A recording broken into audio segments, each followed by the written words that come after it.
بسم اللہ الرحمن الرحیم۔ جب آپ کی عمر بڑھنے لگے یا آپ کی صحت گرنے لگے، ہم سب نے بوڑھے ہونا ہے اور عمر کے ساتھ قوت میں کمی آ جاتی ہے۔ ہماری عمر کے ساتھ بہت سی اور چیزیں بھی بدلتی ہیں، ہماری ترجیحات، پسند و ناپسند، مزاج وغیرہ عمر کے ساتھ بدلتے رہیں۔ اگر جوانی کے کچھ معیار ہیں تو بڑھاپے کے بھی ہیں۔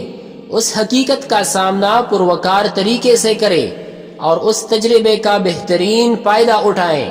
بڑھاپا ناگزیر ہے، تاہم صحت کا خراب ہونا ہمیشہ بڑھاپے کی وجہ سے نہیں ہوتا۔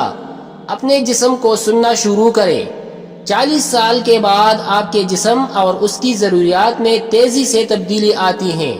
اگر آپ جسم کی نئی ضروریات کے مطابق اپنا طرز زندگی اور خوراک تبدیل کریں گے تو جسم صحت مند ہونا شروع ہو جائے گا۔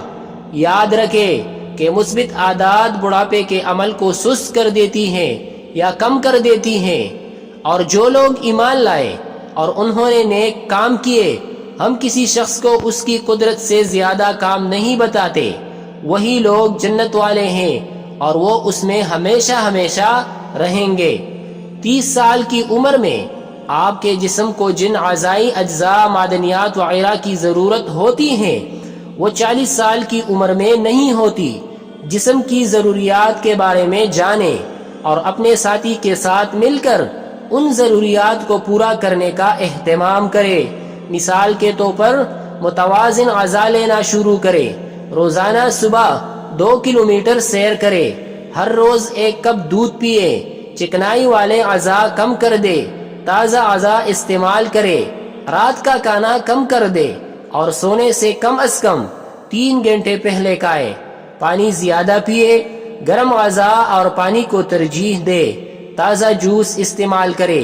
نئی طرز زندگی اور غذا کے ساتھ اپنے جسم کے ہم آہنگ ہونے کے عمل کا مسلسل جائزہ لیتے رہیں۔ ناپسندیدہ رویوں جیسا کہ غصہ، ناراضگی، تنقید، نفرت وغیرہ پر قابو پانا شروع کرے۔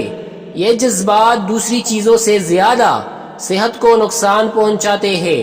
ان کی وجہ سے ہائی بلڈ پریشر، خون، دل کی بیماریاں، جلد کی خارش اور کمر درد وغیرہ ہوتے ہیں۔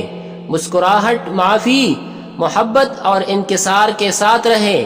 عمر کے ساتھ جذباتی ضروریات جیسا کہ عزت، محبت وغیرہ شدت اختیار کر جاتی ہیں۔ بچوں اور خاندان میں اپنی شمولیت میں اضافہ کرے تاہم لوگوں پر کنٹرول حاصل کرنے کی خواہش پر قابو پائے اور اگلی نسل کے لیے آسانیاں پیدا کر دے۔ ہماری اصل حقیقت ہماری روح ہے۔